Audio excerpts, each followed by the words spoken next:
Welcome to The Route to Revenue, two entrepreneurs sharing the path to curbside cash flow. I'm Ben.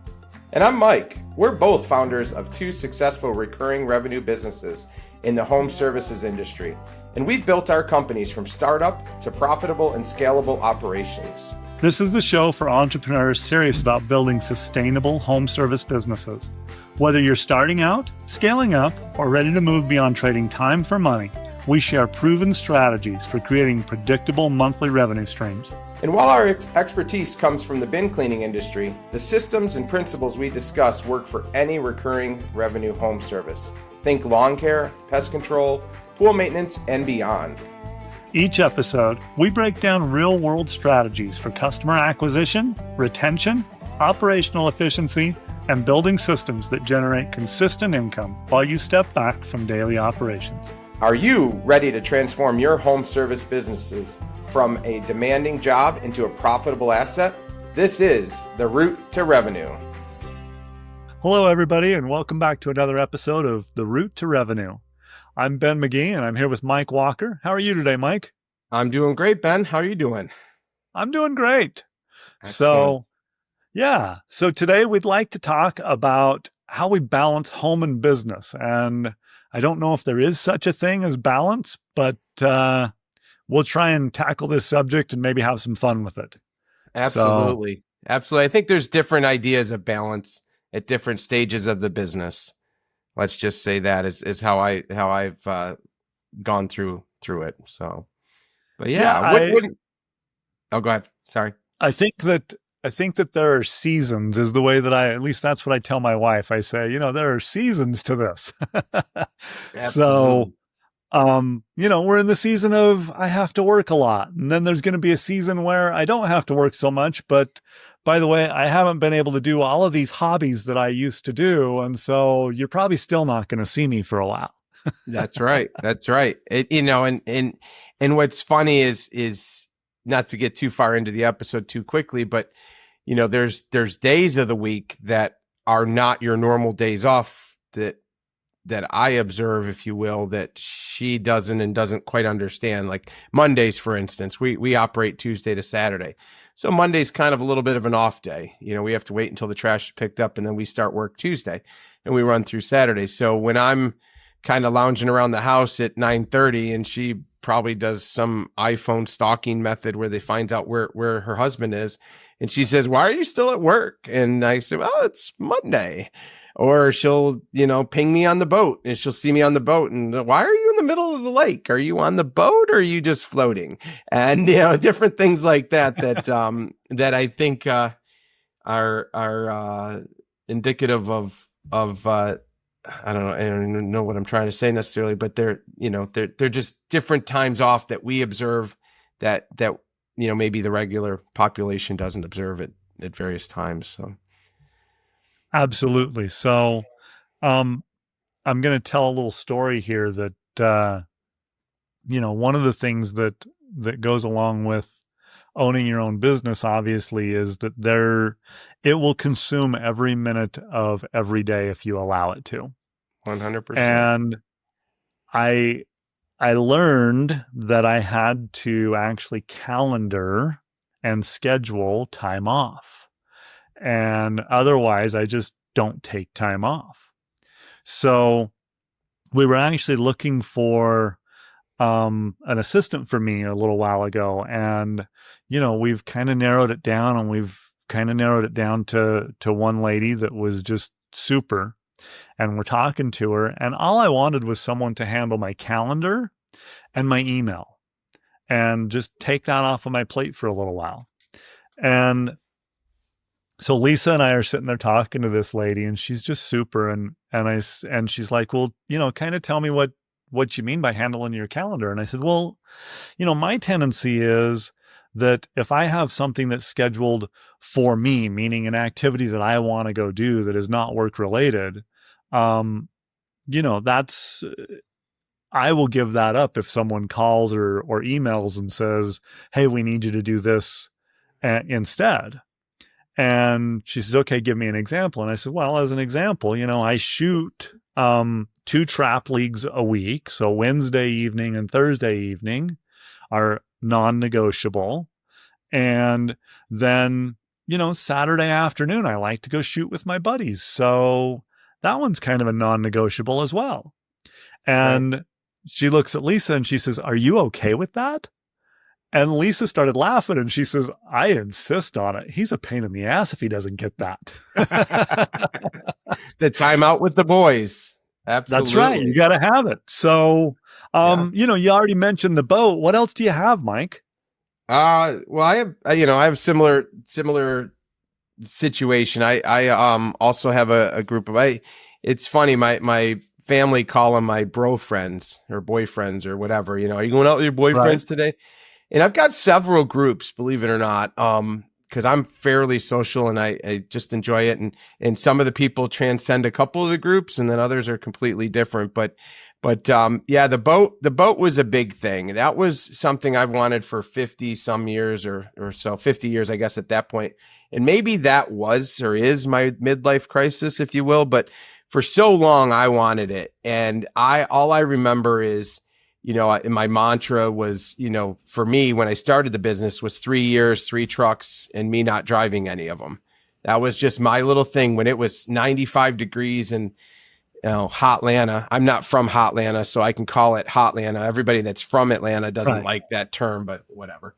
And it was 95 degrees and I'm sweating and, the last thing I wanted to do was do another bin, but I kept thinking 3 years, 3 trucks and me not driving any of them. And then it went to, boy, in a couple of years, hopefully I'll be on a boat, and it turned out that, much to the chagrin of my wife, we got a boat. I say we, but at the end of the day, I don't know that she would subscribe to that. But so the boat's a big thing. We do that. I do that quite a bit. I'll do it with my dog. Just go out and just go for a ride. That's my little downtime. You talked about how consuming the business is. And frankly, I don't know that I've stopped thinking about it since 7 years ago. Like literally every time I'm awake at some point, certainly every hour and arguably every 10 minutes, some little thought comes in my mind, probably for the last 7 years, which is kind of crazy. And I know that's not something I anticipated because when I did the W-2 job, that didn't happen.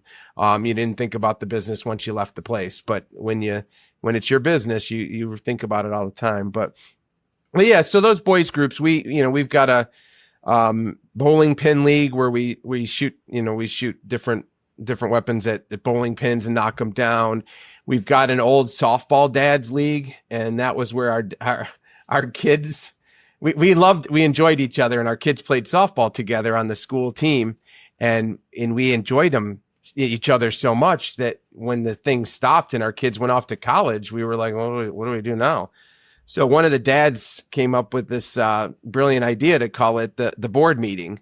So we have a softball board meeting with all old dads. And so when we put it on the family calendar, we're just going to a board meeting.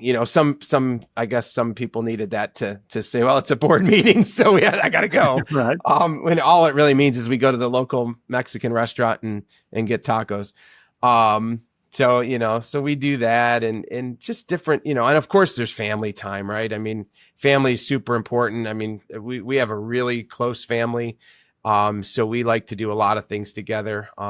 And so we're either traveling to my daughter who lives in Louisiana or, most recently last week or the week before we went on a cruise together. We all got together and meet for Thanksgiving and different holidays. So, I think you need that. I know I need that. I need the boys' time, I need the family time, and I need the work time. And I think those three together, there's never a true balance, but one will pull one direction this week and one will pull the other direction another week. And I think that is my balance, if you will. And it works for me. Yeah, that sounds great. So first thing I'd like to do is I'd like to back up for a second because as you know, I was in Atlanta earlier this year and You were. it was not hot. No. I think everybody was like, "Oh, the weather's horrible." It just followed me, I think. It does, and there's off times. I mean, right now, yesterday I wore sweatpants all day. It was the best. And it was like 70, but like for what, it was a Sunday for those referencing. It was a Sunday, so I'm allowed to wear sweatpants. But it was a great day. You haven't given up on life yet. No, exactly. And I did go to Walmart. No, I didn't go to Walmart, but but it was great to wear sweatpants. But most of the time, it's and that's the other part of having the boat is like I got 9 months where it's really nice, and then I've got some months. To this date, I've had the boat 3.5 years, and I've gone on it every month of every year I've had it. So there's been some Januaries where it was like 45 degrees, and the dog really didn't have a choice, but the dog and I went out on the boat to go, to get my month in, if you will. So, There you go. but Everybody's got to have a goal. yeah, it was good catching up with you in Atlanta too, for sure. So, Yeah, when that you was were fun. here. It was a good time. So, um, the I think that you touched on something that's really important, and that's that balance doesn't mean that you're the same every time. If you think about balancing on a balance beam, I mean, they kind of teeter back and forth a little bit and wobble, but they stay upright. Yes. And I think that that's the goal with this is, how do I keep all of these balls in the air that I'm juggling? And as a business owner, there's a lot of them. Yep. And there continues to be more. The more that I do, the more that I find out that I need to do. Yeah. 100%. And I think that, that's the thing is that maybe one week I'm, and this, I love to ski and I love to travel. And so I try and get to Europe to ski as much as I can, which doesn't happen very often, but, being able to say, okay, Lisa, let's go skiing and take off and go is a big deal. And I've been fortunate in that, Lisa and I get to spend a lot of time together and we like each other. So, Absolutely. and it took a while for her to realize that maybe that was, as you said, I'm always thinking about this business and that's not going to change. But we also have that ability to go and do things together that if I was working a 9 to 5 or when I worked a 9 to 5, we didn't have that ability. Yeah. And, she can call me in the middle of the day and I can answer where, some of the jobs that I've held in the past, I couldn't touch my phone. And so there's benefits to it. And I think that we just have to look at the balance as the whole picture. And like you said, how do I get my personal time in there? How do I get my family time in there? And how do I get my business time in there? And I think, the biggest secret for me is what I mentioned earlier. I schedule all of it. Yeah. I'm not a person that, and it's tough for me because I am not a calendar person, Yeah. but I'm finding that I have to become one. Do you find the same thing, Mike? So I do. I find that sometimes, even when it's scheduled, I don't show up on time. Like maybe this morning. Like this morning? When I get a text 10 minutes into our interview or into our podcast recording, and it says, "Hey, you gonna join us? You're kind of part of the Mike and Ben or Ben and Mike team here." So can I yes, back up for just a second because I want to hear you explain walker time for us. Oh no! Let's go ahead and do that now.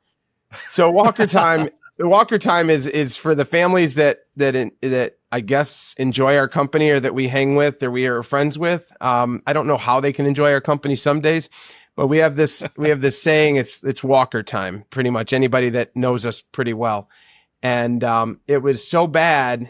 Years ago, I was if you'd heard some of our previous episodes, I was in the restaurant business, so I worked nights, and I would be the caregiver, if you will, and then the doctor goer. And when kids are young, you go to the doctors like the time.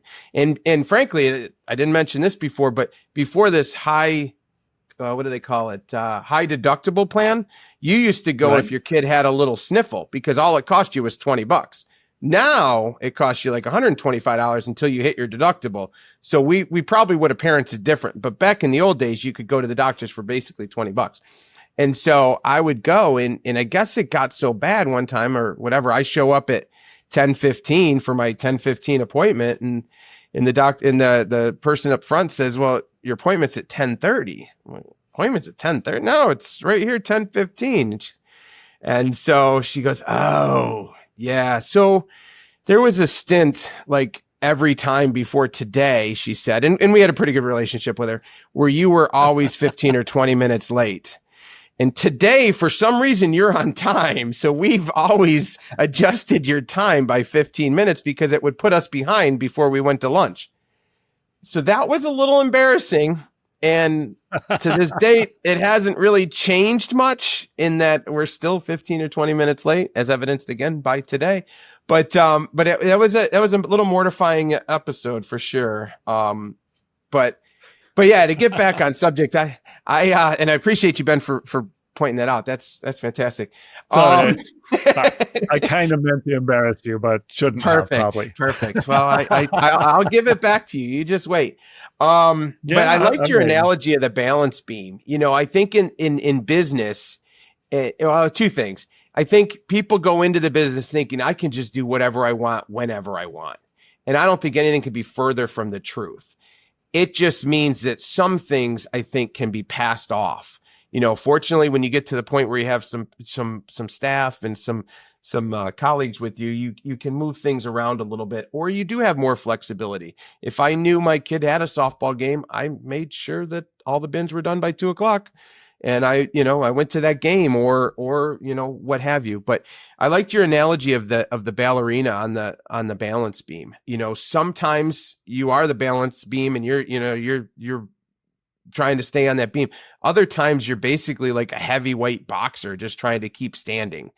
And I think that's a difficult thing to process. You know, if stuff goes bad, I'm thinking back to Saturday. The last thing I wanted to do was be out, from 7:30 until 6 or whatever it was. But we had 110 stops, and the other guy was working too, and we each had 50 something, 51 stops or whatever the number is. And that's where I had to be. But then there's other days where on a Tuesday I'm not in or what have you. And I think finding that balance is critical. I think also we had talked about in an earlier episode is setting up your systems. And I think if you once you get to the point where you have systems and you have coverages, or you have the ability to actually take a breath and look further ahead than 5 minutes from now, you can set that stuff up a lot better. And I'm getting better at it. I'm not perfect by any stretch, but I am getting better at it where I am trying to do a little bit more of a scheduling my life, because if it's not on the calendar, it doesn't exist. Sadly, sometimes when it's not on the calendar, it still doesn't exist, but I'm trying to get better at that. So, but yeah. I agree. And, it's tough. And, when I first started in the business, everybody was like, oh, you got to get out of the truck. You got to get out of the truck. And I mean, and we'll talk about this another time, but I was the best in the truck. Mm-hmm. And, I'd be out there. I was cleaning cans more efficiently than my guys. And I was signing people up while I was on the route. So there's that. Mm-hmm. And, at a certain point, I agree, you got to get out of the truck. But I also think that you got to hire for your weaknesses. I'm not a guy that wants to sit in the office all day. And so, I tried that traditional thing of hiring a driver, and what I ended up with is, what I found was that I needed to hire an office manager, and because that was my weakness. And I stayed in the truck longer than what most people would. And, to this day, I get in the truck sometimes, whether I have to or want to. There's just times where you're going to be in a truck if you own the business. And you can do your best thinking there too, right? If you and I talked about this the other day. Yeah. That's a time where I get to choose whether I'm listening to a podcast or music or a book or absolutely nothing and just being with my own thoughts. Yeah. And, it's gotten to the point where I don't really have to think about what I'm doing when I'm in a truck cleaning cans. I know it's muscle memory. Well, and I hate to say it, but it almost brings you back to your working day, right? When you were in the casinos and you knew you worked from 11 to 11 or whatever the number was, and you were going to deal blackjack or craps or whatever, it was just on autopilot. And I almost look at that, as weird as it is, as a respite, or, almost like a resetting the clock, or something, where, because again, I, at that point, I actually think a little bit less about the business, even though I'm working in the business, which is crazy, but it's almost like a relaxation thing. And probably because that's what I did for, so many years to build the business. But you're right. Hiring for the weaknesses, I think, hit really hard for me when I hear you say that, because, I'm the same way. I love the interaction. I love, talking to the customers. I love, whatever it might be. People beeping at me when I go by, it's bad, or what, stuff like that, corny stuff. But those are all things that, like, they kind of validate what you've done and what you've built is providing value to folks. When they see you and they go, "Oh my God, I love Spiffy Day. This is my favorite. This is my wife's favorite day of the month." And you put in some probably inappropriate joke and they go, "Yeah, no, it's still their favorite day of the month," or, whatever, Right. stuff like that. And, it's been great. And I think back on Saturday, or no, I guess Friday, cause I ran the truck both days this week. We're short a guy.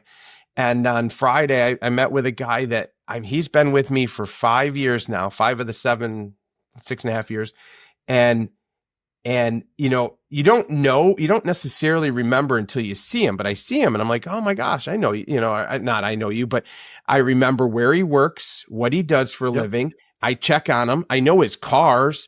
And, so we're chit chatting about, he's got an interesting job, and one that, where they provide, they provide medical professionals to prisons, but then they also do Super Bowls and different things like Okay. that. And so of course, I'm chit chatting with them and talking about family life and all that stuff. And we get all done and I drive away and I'm like, "Oh, I missed an opportunity here. I love the Bills, the Buffalo Bills," which we're actually going to go up to New York, this weekend.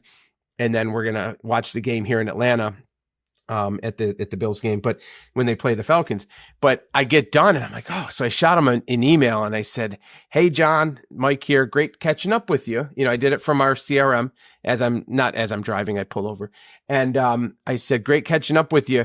Hey, if like you happen to have a need, like if the Bills make it to the Super Bowl, you need a guy that could just stand, maybe say at the 50-yard line, have absolutely no responsibilities, and, can just look good in an orange vest. I'm your guy."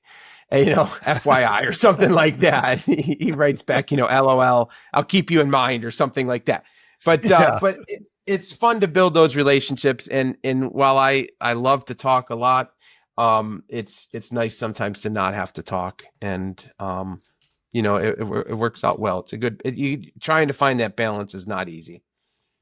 Right. I find that when we were first starting the business, whenever someone would say, "Oh, I use your service. I love your service." If we were out in town at dinner or something like that, people would say that. And I would know who they were. And they were always surprised when Yes. I'd say, I may not recognize them, but then I'd say, "Well, what's your name?" And they'd tell me and I'd Yes. say, "Oh yeah, you live in this Oh my God. neighborhood and you've got this many, Yeah. this many cans that we clean on this, oh yeah, 2 cans monthly. You live in, Yeah. Brighton or whatever." And they were always shocked. And now I don't have that same ability. I'll ask them their name and some of them I know and some of them I Sure. don't, Yeah. which is good and bad, right? It Because is. It is. yeah. So anyway, yeah, I mean, I love that the business is growing enough that I don't know every customer by name, but I wish that I knew every customer by name. Yeah. And So I think you probably know more than you think. I mean, at least I know I do, because it's the same scenario where you're like, "Oh my gosh, this guy's been here forever," or whatever. I remember, like you said, we were training a guy and I pull it up on the iPad and it says the address and I go, "Oh, we're going to get there and the bins are going to be on either side of the driveway. The trash is going to have 2 bags of dog crap in it." And so yep. we turn around the corner and sure enough, bins are on either side of the driveway. And the driver gets out with me and I lift open the bin and I go, bam. And I like do a gesture with my finger Right. down into the bin. I go, 2 bags of dog crap. I said, "I don't know what's worse, that I know these folks that well, or that their dogs are this regular every day. Right. But yeah, it's fun. And we had another story on a cruise. I ran into some kids looking at me like, he knows me, but he doesn't know where.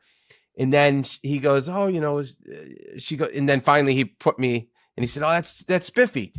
And so the woman goes, oh, my son here is on the same cruise as you, and we're out of Miami or something. So we're certainly not home. We're in the middle of the Caribbean.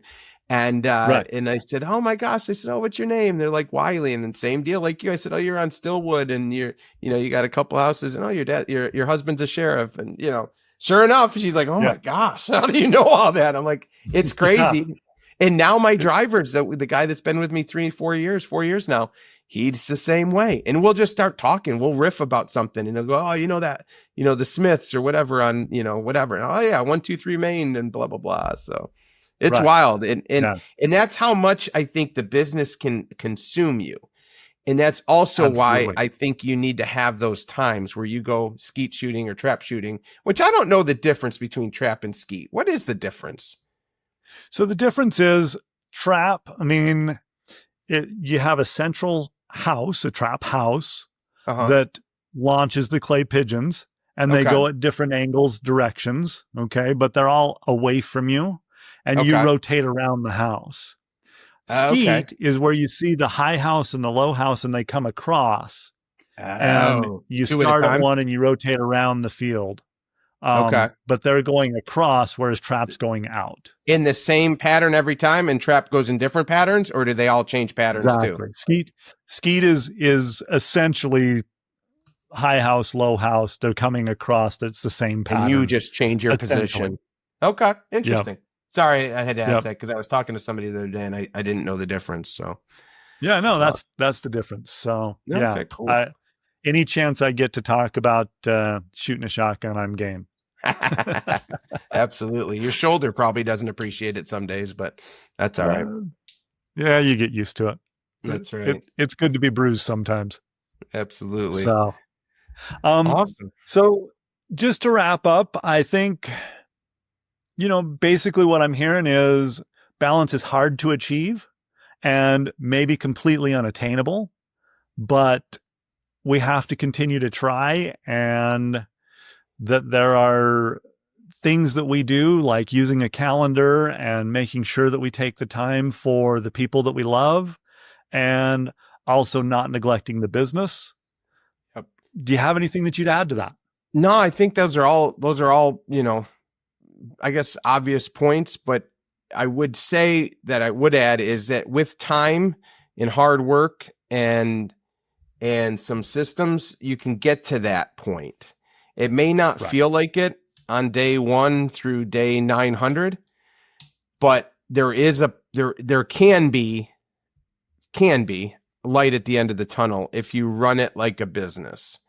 And I think that's the key. I think when people get all cattywampus about their business, their life becomes cattywampus as well. And my family knows, and it's no different than a job in some respects. When you were cited to go to work from, 9 to 5, Monday through Friday, you kind of got to be there.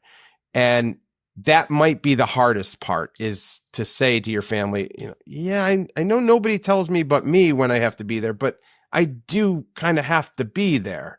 Still have to be there. Yeah. And they're like, well, don't you own the business and blah, blah, blah, blah, blah. And I know you probably get it from your buddies too. The buddies that work, I've got a bunch of friends, one guy in sales, he goes, I just envy you, you just, what you built and all that stuff. And I appreciate that. And I think that's great. I'm very proud of what we've created here, or what I've created here. But in the same sense, I don't think he recognizes that, every Friday I've got a payroll to make. Every month I've got, 2 or 3 truck payments to make. Every month I got to, it's great, but there's still a lot of responsibilities. And that's where the revenue and the recurring revenue just eases everything. So if you're listening to this podcast because you're struggling every 3 weeks or 2 weeks rather to make payroll, or you're not sure where your next truck payment's coming from, look into the business and find a way or look into the services you offer that can be recurring. And I think that is going to be, that's going to be your ticket to some freedom. Knowing what we're going to kind of make next month, give or take, in revenue is certainly helpful because we certainly know what we're going to pay out. That doesn't change a whole lot. There are some, variable costs, fuel. If we're not going out, we're not spending money on fuel, but the truck's got to be paid for. The insurance got to be paid for. There's a ton of fixed costs. And I would argue that the variable costs are kind of minimal to some extent, in most cases. So that's been a tremendous help. And, but you got to find time for yourself. You got to find time for your family. You got to know this is why we're doing this. And, some of that's for the family, some of it's for your freedom, some of it's for your employees' freedom to some extent. Although that sounds a little weird, but yeah. Yeah. You got to have a big why. Yes. Yeah, absolutely. Yeah. So, well, awesome, Ben. Anything else to add? Are you good? No, I think I'm good. All right. Well, I appreciate you again. I appreciate everybody listening. Please take a moment, make sure you like, share, and subscribe. And we really appreciate you. If you have any questions, certainly let us know on the different feeds, and hopefully we can add that question to a future podcast. Well, Ben, that's a wrap on another episode of The Route to Revenue. If you enjoyed this episode, we'd love it if you would hit like, subscribe, and leave us old guys a comment about what we did well. And if we did anything wrong, can it and keep it to yourself. If today's strategy sparked some ideas for your business, don't keep them to yourself. Share this episode with a fellow entrepreneur who could benefit from these insights. Remember, building a recurring revenue business, it's not about perfection, it's about progress. Take one actionable step from today's discussion and implement it in your business this week. Want to connect with us between episodes? Find us on Facebook or at our website. We'd love to hear how you're applying these concepts in your own home service business. And until next time, keep building those recurring revenue streams and stay on the route to revenue. The route to revenue. Nice, Ben.